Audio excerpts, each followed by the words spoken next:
జగన్మోహన్ రెడ్డి గారు చేస్తుంది కరెక్ట్ అని ఒక ఐఏఎస్ ఆఫీసర్ అంటుంటే తప్పు తను చేసేది తప్పు అని చెప్పేసి ఒక ఐపీఎస్ ఆఫీసర్ అయితే తీర్మానం ఇస్తున్నారు. వీళ్ళిద్దరి మధ్యన యుద్ధం అయితే నెలకొన్న పరిస్థితి. సో ఈ అంశాన్ని మనకి వివరించడానికి మనతో పాటు ఉన్నారు ప్రముఖ రాజకీయ విశ్లేషకులు కేవీవి ప్రసాద్ గారు. నమస్కారం సార్. నమస్తే అమ్మా. సార్, ఇప్పుడు చూస్తుంటే జగన్మోహన్ రెడ్డి గారు ఇప్పుడు హాట్ టాపిక్, అంటే మామూలుగానే తను ఫస్ట్ నుంచి ఒక హాట్ టాపిక్, కానీ ఇప్పుడు ఈ మధ్యలో ఏంటంటే మరీ హాట్ టాపిక్ అయిపోయారు.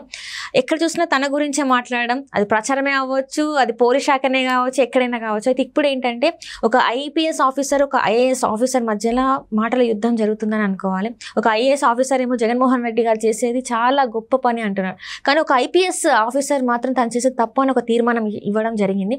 అసలు ఈ అంశాన్ని మనం ఎలా చూడాలంటారు? మెయిన్గా ఈ విషయంలో రావడానికి కారణం, ఐఏఎస్లు సపోర్ట్ చేయడానికి కారణం ఏంటంటే అమ్మా, చాలామంది ఐఏఎస్తో సంబంధం లేని వాళ్ళు, ఐఆర్ఎస్ సంబంధించిన వాళ్ళు, లేకపోతే ఇండియన్ మిలిటరీ సర్వీసెస్ కానీ, ఇండియన్ రెవెన్యూ సర్వీసెస్ కానీ, ఎప్పుడు కూడా ఇది రాజశేఖర రెడ్డి గారి టైం నుంచి ఇది మొదలైందమ్మా. సో వాళ్ళకు కావాల్సిన అనుమాయులు, వాళ్ళ బంధువులు, వాళ్ళ సామాజిక వర్గానికి సంబంధించిన వాళ్ళు, వాళ్ళకు అనుకూలంగా ఉన్న వాళ్ళు వీళ్ళ గవర్నమెంట్ రాగానే డిప్యుటేషన్లో వచ్చేస్తారు, అక్కడి నుంచి ఢిల్లీ నుంచి వచ్చేస్తారు. సో ప్లస్ అది కాకుండా ఇక్కడ లోకల్గా ఉన్న కొంతమంది ఐపీఎస్లు కానీ, కొంతమంది ఐఏఎస్లు కూడా వీళ్ళకి అనుకూలంగా ఉన్న వాళ్ళు కూడా వాళ్ళు ఒక కీ పొజిషన్కి వచ్చేస్తారు. సో వీళ్ళ పని ఏంటంటే, సో జగన్మోహన్ రెడ్డి ఏమి చేసినా సరే అది ఒప్పే. సో ప్రతీదీ కూడా వీళ్ళు అవుట్ ఆఫ్ ద వే చేస్తూ ఉంటారు.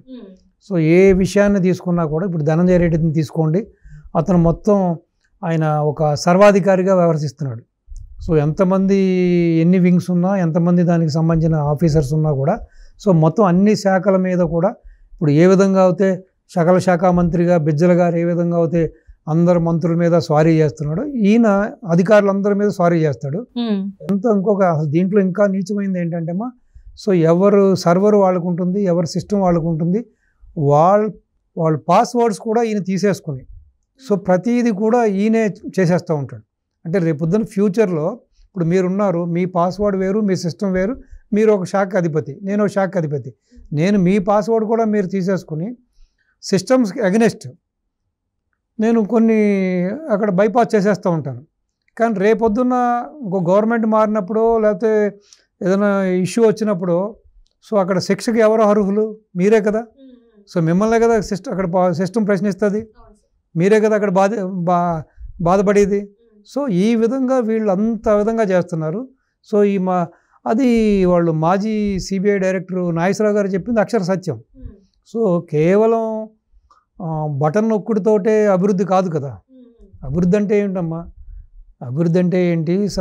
సంపదను సృష్టించాలి, ఎంప్లాయ్మెంట్ క్రియేట్ చేయాలి, ఇండస్ట్రీస్ని తీసుకురావాలి, ప్రజలకి యూత్కి వాళ్ళందరికీ కూడా స్కిల్ డెవలప్మెంట్, నైపుణ్యాన్ని పెంచాలి, సో ప్రాజెక్టులు కట్టాలి, రోడ్లు వేయాలి, ఇన్ఫ్రాస్ట్రక్చర్ డెవలప్ చేయాలి. సో ఇదంతా కూడా తీసుకుంటే ఇది డెవలప్మెంట్ అనేది.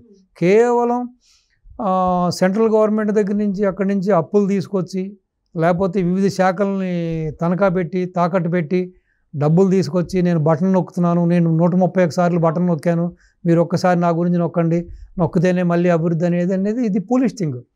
సో ఈవెన్ ఎటువంటి దీనికి ఒక క్వాలిఫికేషన్ అవసరంలా. దీనికి ఒక ఎమ్మెల్యే ఉండక్కలేదు, ఎంపీ అవసరం లేదు, మినిస్టర్ అవ్వలేదు, సీఎం అవ్వాలా. ఒక సాధారణ వ్యక్తి, ఒక 5వ తరగతి 6వ తరగతి చదువుకున్న వ్యక్తి కానీ, ఒక మూల కూర్చున్న ముసలమ్మని తీసుకొచ్చినా కూడా, అమ్మ ఈ విధంగా ఈ బటన్ నొక్కుతా కూర్చుంటే ఆవిడ కూడా నొక్కుతుంది. లేదు, ఒక చిన్న కుర్రాడి చేతికి తీసుకొచ్చి ఒక డబ్బో దశకమో చేతిలో పెట్టి, బాబు వచ్చిన వాళ్ళందరికీ 100-200 పంచిపెట్టంటే ఆడు పంచిపెడతాడు. సో దీనికి ఒక సీఎం అవసరం లేదు, జగన్మోహన్ రెడ్డి అవసరం లేదు. కేవలం వీళ్ళు జనాల్ని సోమరిపోతులుగా మార్చి, ఇప్పుడు కొన్ని నీడీ థింగ్స్ ఉన్నాయమ్మా, ఇప్పుడు చెయ్యాలి, కొన్ని పథకాలు చేయాలి, తప్పకుండా చేయాలి. అది ఎవరు? ఎటువంటి ఆధారం లేని వాళ్ళు, వయోభారం మీద పడిన వాళ్ళు, వాళ్ళందరికీ చెయ్యాలి. కొన్ని చేయవలసి తప్పకుండా చెయ్యాలి, పింఛన్లన్నా ఏదన్నా కూడా చెయ్యాలి. కానీ ఇంకా ప్రతిదాన్ని కూడా మేము ఓన్లీ డబ్బులతోటే మేనేజ్ చేస్తాం, 5 ఏళ్లకోసారి మీరు జస్ట్ ఓట్లు వేస్తే చాలు, మీరు ఇంట్లో కూర్చుంటే చాలు అనే విధానం మాత్రం తప్పుది. సో నాయకుడు అన్నవాడు ఏం చేయాలంటే సంపద సృష్టించాలి, సంపద సృష్టించి వచ్చిన సంపద ద్వారా దాన్ని మనం కొన్ని ప్రజాహిత కార్యక్రమాలు చేయాలి. కానీ ఓన్లీ అప్పులే చేస్తూ ఉంటే ఇప్పుడు అయిపోయిందమ్మా. హైకోర్టు తప్పించి సచివాలయం, ఇంక్లూడింగ్ సచివాలయం అన్నీ కూడా వీళ్ళు తాకట్టు పెట్టేశారు. రేపొద్దున తాకట్టు పెట్టడానికి ఏం మిగిలినాయి? ఓన్లీ ప్రైవేట్ ఆస్తులే కదా. ప్రజల ఆస్తులే కదా. మీ ఇల్లు మా ఇల్లు, మా పొలం మీ పొలం, మీ ఇండస్ట్రీ మా ఇండస్ట్రీ, ఇదే కదా మిగిలింది. రేపొద్దున అట్లన్నింటిని కూడా పెట్టేస్తాడు. ఎవరైతే ప్రజల భూములు ఉన్నాయో ఒరిజినల్ డాక్యుమెంట్స్ వాళ్ళు గవర్నమెంట్ దగ్గర పెట్టాలి అని చెప్పేసి, కావాలి అని చెప్పేసి జగన్మోహన్ రెడ్డి గారు కోరుతున్నట్టు మనకి సమాచారం ఉంది కదా సార్. ఇప్పుడు ఆ చట్టాన్ని కూడా తీసుకొచ్చారని చెప్పేసి మనం చూస్తున్నాం. అంటే నిజంగా ఇప్పుడు వాళ్ళ దగ్గర పెడితే ఈ డాక్యుమెంట్స్ ని చూపెట్టి వాళ్ళ ఆ భూమిని అమ్మే అవకాశం ఉందంటారా? మరి 100% కదమ్మా. సిస్టంలో ఈవెన్ మీ పేరు కూడా మార్చేస్తారు. ఇప్పుడు ఆన్లైన్లో మీ పేరు కూడా మార్చేస్తారు. మీ దగ్గర ఏముంది? జిరాక్స్ కాపీ ఇస్తా అంటున్నారు. జిరాక్స్ కాపీ అనేది 4 గీచుకోవడానికి పనికి వస్తుందా? ఇప్పుడు మీరు ఒక బ్యాంకు ఏదైనా ఒక లోన్ అప్లై చేసినా, లేకపోతే ఏదైనా ఒక హౌసింగ్ లోన్ అప్లై చేసినా, లేకపోతే మీ పొలాన్ని ఏదైనా ఒక సొసైటీలో కుదవ పెట్టాలన్నా మీ ఒరిజినల్, మీ పట్టాదారు పాస్ పుస్తకాలు కావాలి, మీ ఒరిజినల్ డాక్యుమెంట్స్ కావాలి, లింక్ డాక్యుమెంట్స్ కావాలి. ఇవన్నీ లేకుండా మీరు జిరాక్స్ తీసుకెళ్ళి నాకు ₹1,00,000 ఉండి, లేకపోతే 1,00,000 ఉండి, 2,00,000 ఉండి ఎవరిని ఇస్తారా? సాధారణంగా ఈవెన్ ఒక ప్రైవేట్ ఫైనాన్సర్ 10,000 కూడా ఇవ్వడు కదా మీకు. సో ఇది ఒక ప్లాన్ ప్రకారం, ఒక పద్ధతి ప్రకారం జరుగుతుంది ఇది. సో మళ్ళీ ఇంకొకసారి జగన్మోహన్ రెడ్డి అనే వ్యక్తి వస్తే తప్పకుండా జరిగేది ఇదే. అంటే ఇక్కడ చూస్తుంటే సార్, ఇప్పుడు కేవలం ప్రజలకి ఏం చెప్తున్నారంటే, నేను సింగిల్గా వస్తున్నాను, నన్ను ఒంటరిని చేశాను, నేను ఒక్కడనే వస్తున్నాను, ఈసారి నన్ను గెలిపించాను అని చెప్పేసి తను అడగడం జరుగుతుంది. ఇంకొకటి ఏంటంటే సార్, నేను 99% అభివృద్ధి చేశాను. ఇంకొకటి ఏంటంటే 14 లక్షల కోట్లతోనే ఏపీని నెంబర్ 1 స్థాయిలో నిలబెట్టాను అని చెప్పేసి జగన్మోహన్ రెడ్డి గారు అయితే చెప్తున్నారు. మరి ఇందులో వాస్తవం ఉందంటారా లేదంటారా? సింగిల్గా వస్తానంటే ఈయన బ్యాచులరా ఏంటి? ఆల్రెడీ పెళ్ళం ఉంది కదా, భార్య ఉంది కదా, 2 బిడ్డలు, 2 చక్కటి అమ్మాయిలు ఉన్నారు కదా.